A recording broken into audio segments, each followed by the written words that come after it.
Punchline, 18h-19h, Élodie Huchard sur CNews et Europe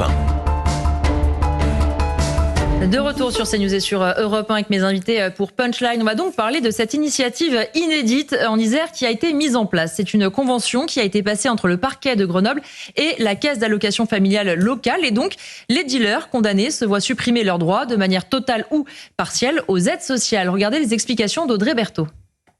C'est une première en France. Une convention a été passée en décembre 2020 entre le procureur de la République de Grenoble, Éric Vaillant, et la directrice de la CAF départementale, Florence Devinck. Grâce à cela, 55 personnes à ce jour ont perdu totalement ou partiellement leurs prestations sociales. Donc ça peut être les allocations familiales, le RSA ou encore l'aide au logement. Et à chaque fois, le motif retenu, l'absence de déclaration des revenus perçus illégalement. Alors un exemple précis, une allocataire sans activité, sans ressources, percevait d'importantes sommes. Son époux était connu de la justice. La CAF a communiqué ces informations au parquet. 100 000 € ont été saisis à leur domicile et le préjudice de la CAF, dans ce cas-là bien précis, était de 10 000 €. Alors pourquoi ne pas étendre ce dispositif partout en France ? Eh bien, nos confrères du Parisien ont contacté la Direction nationale des caisses d'allocation familiale. Selon eux, chaque territoire a une autonomie. Chacun est libre de mettre en place les actions qu'ils souhaitent, en rappelant tout de même, bien sûr, leur politique générale de lutte contre la fraude. Amaury Brelet, on dit souvent qu'il faut frapper au portefeuille. Eh bien, on voit en tout cas une tentative, on va dire une expérimentation au niveau de l'Isère pour se dire, eh bien, cette fois, on va vraiment taper au portefeuille, notamment sur les aides sociales. Oui, alors c'est une mesure utile, mais qui paraît quand même très dérisoire, compte tenu des sommes. Par rapport aux chiffres que donnait Marc Varnaud tout à l'heure, effectivement. Bien sûr, le chiffre d'affaires en France du trafic de drogue, c'est 3,5 milliards d'euros en 2023. Les choufs brassent des milliers d'euros tous les jours. Vous avez des points de deal qui pèsent 30 à 40 000 € par jour, sans compter les réseaux qui brassent des millions d'euros. Donc on se rend bien compte que là, on vide l'océan avec une petite cuillère. Alors, ça n'est pas une raison pour ne pas le faire, et l'étendre d'ailleurs à l'échelle nationale. Toujours mieux que rien. Mais il faudrait surtout s'attaquer, non seulement mieux aux consommateurs, on sait que seulement 30% des amendes sont recouvrées, et puis surtout aux réseaux financiers qui alimentent l'architecture du trafic de drogue et qui s'étendent jusqu'à l'étranger, notamment dans les Émirats. Marc Varnaud, effectivement, vous avez donné tout à l'heure un certain nombre de chiffres. Alors, on se dit c'est mieux que rien, il vaut mieux tenter des choses, à la rigueur, pourquoi pas. Mais quand on voit l'argent que brasse le trafic de drogue, on se dit effectivement sur ces petites sommes, est-ce que vraiment ça change énormément les choses quand vous êtes vraiment dans le trafic de drogue et que vous brassez des milliers d'euros, qu'on vous enlève 200-300 € par mois, je ne sais pas si c'est un vrai effet. Je pense que ce qui est le plus choquant, c'est que moi, je pensais que naturellement, lorsqu'on était interpellé pour des faits de délinquance grave, que automatiquement on perdait toutes les aides sociales, automatiquement on n'avait plus droit. Je découvre qu'en réalité, soyez tranquille. Non mais je découvre que dans ce beau pays qui est la France, le droit des délinquants prime toujours sur le reste. Donc très bien. Effectivement, c'est vider l'océan à la petite cuillère que de priver un délinquant de la CAF de son chômage ou je ne sais trop quoi. Mais la réalité, c'est que d'abord, je pense que objectivement tous les délinquants devraient être privés de ces avantages-là. Et secondo, c'est vraiment pas une sanction pour quelqu'un qui gère un point de deal qui ramasse 600 000 € par mois. Faut être très clair. Si on veut punir quelqu'un qui gagne 600 000 € illégalement par mois, c'est pas en lui privant des 1 200 € de la CAF qu'on va y arriver. Hein. Oui, Pierre. Ouais, mais Louis de Ragnel et Sabrina Medjeber. Vous êtes beaucoup trop maximaliste. En fait, il faut satisfaire un certain esprit de contradiction, mon cher Guillaume. Non, comment ? Un certain esprit de contradiction. Ah oui, non, mais ce qu'il y a, c'est que vous voulez tout de suite, immédiatement, la grosse Bertha. On peut satisfaire des petits pas. C'est-à-dire que déjà, il y a une ouverture, il y a une brèche, il y a quelque chose qui est possible. Jusqu'à aujourd'hui, c'était quasiment impossible dans l'esprit des gens. Donc, réjouissons-nous. Voilà, on met un petit pied dans la porte. Et ensuite, ce qu'il faut, c'est élargir. Et non, mais bien sûr, faut étendre, faut généraliser ce type de pratique. Je crois, mon cher, je peux vous assurer, je termine simplement d'un mot, si vous le voulez bien, cher Marc, que si ça se passe bien, qu'on voit que c'est efficace, ça va être étendu à d'autres départements. Et ensuite, peut-être que les montants de saisie seront plus importants. Peut-être qu'il y aura des choses qui seront automatisées. Et c'est grâce à ça qu'on y arrivera. Mon cher Louis, laissez-moi terminer, s'il vous plaît. Si je peux vous répondre, je vous remercie. Mais je vous autorise à me répondre, bien sûr, cher Marc.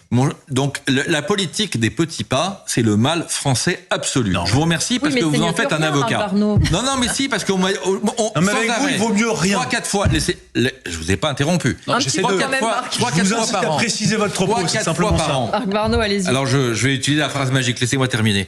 Et donc, Je vais 3-4 vous fois couper par quand an, même, hein. 3-4 fois par an, on nous annonce à grand renfort de publicité qu'on a telle taxe, telle taxe, tel impôt qui baisse de 1%. On est toujours 15% au-dessus de la moyenne européenne. On est toujours écrasé, mais on dit, ah, vous comprenez? C'est mieux que rien. C'est mieux que rien. Eh ben non, parce que en réalité, c'est moins bien que rien. Parce que à se satisfaire de C'est petits pas, philosophique, là. on finit par pas s'attaquer au fond du Mais problème. Marc, je suis de désolé, Raquel. vous confondez deux choses. C'est-à-dire, oui, les impôts, la fiscalité, bon, très bien. Là, c'est quelque chose de quasiment inédit. Et l'opinion publique va découvrir, va voir que c'est possible. Et donc, c'est possible une fois, c'est peut-être possible 2 fois, 3 fois. Et l'objectif, Alors, c'est que ce soit La généralisé. politique des petits pas. Prenons un Pardon, exemple. il y a très peut-être clair. un prix de la Prenons un médaille. exemple. Arrêtons Prenons tout, un exemple Marc. très clair. Tout va bien et la vie est belle. Prenons un exemple très clair, celui des places de prison. Marc. Prenons cet Celui des exemple-là, places. puisque Mais c'est on va celui parler dont du on parle. sujet. Parlons des places de prison. Parlons-en dès maintenant. On sait qu'en France, il en faut 50 000. Oui. Il n'y a aucun homme politique qui ose en proposer plus de 10 000 de peur de faire peur. D'accord, donc on si vous c'est dit 10 000, il vaut mieux zéro. Donc on vous dit, Bon, bah, c'est mieux c'est d'en absurde, construire Marc. 2 000, 3 000 que zéro. C'est pas vrai. Parce que si on n'en construit pas 50 000, on résout pas le problème. Oui, mais si on avec n'en vous. construit jamais, on n'avance pas non plus, Marc Barneau. Mais on en construit 2 000 pour pas en construire 50 000. Sabrina Medjeber. Alors, entre le tout et le rien, il faut quand même savoir. Soyez que- la voix de la raison, Sabrina. Là, c'est trop facile. Ne vous laissez pas influencer par Louis Alors attendez, Garnier. ressentons le débat. Sabrina Medjeber de parler, je vous entends de Voilà. Sabrina.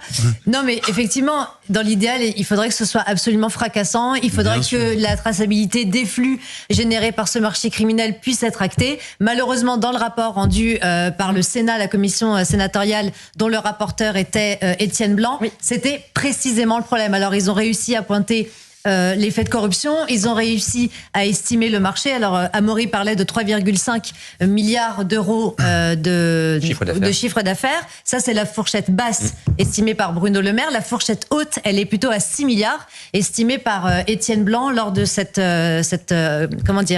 commission sénatoriale. Donc, comment gérer les flux, c'est évidemment une question très difficile, puisque la plupart des pontes, les personnes qui sont en haut du panier, n'habitent pas en Europe. Bien sûr. Dubaï, c'est la capitale de tous les narco-trafiquants, mais les plus célèbres, ceux qui pèsent entre guillemets le plus lourd.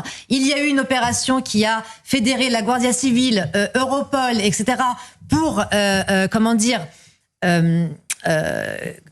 condamner, enfin, en tout cas extrader Ridouat Taï, qui était le chef de la Mocromafia en Hollande et qui s'est réfugié à Dubaï.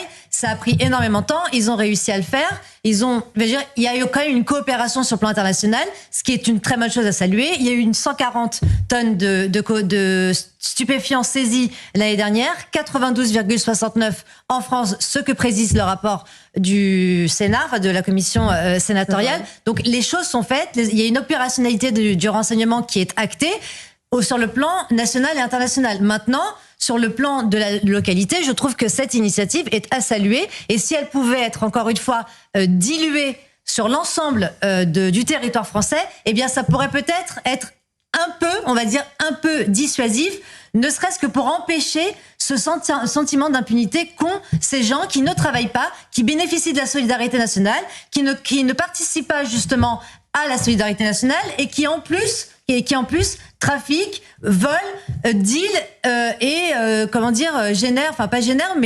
récoltent les fruits d'une sociabilité qui répond à une économie criminelle, quoi. Parce qu'effectivement, à Amaury Brelet, quand on sait les chiffres que rapporte un trafic de drogue, on se dit que les chiffres d'aide non versées, notamment par la CAF, c'est peu de choses. Et d'un autre côté, on se dit aussi, on a tellement l'impression qu'on ne fait rien face au trafic de drogue, que quand il y a une initiative, quand bien même elle ne changera peut-être pas massivement la donne, pourquoi pas après tout, et pourquoi pas envisager une généralisation si c'est possible à une échelle locale, départementale, même si ça doit être complexe et administratif, ça doit être possible au niveau national. Oui, mais moi je suis assez d'accord avec Marc, on a pris tellement de retard, enfin l'ampleur du trafic est tellement énorme. On a des magistrats, les magistrats de Marseille, des rapports parlementaires qui nous disent que la France est au bord de la cartélisation et de la sud-américanisation.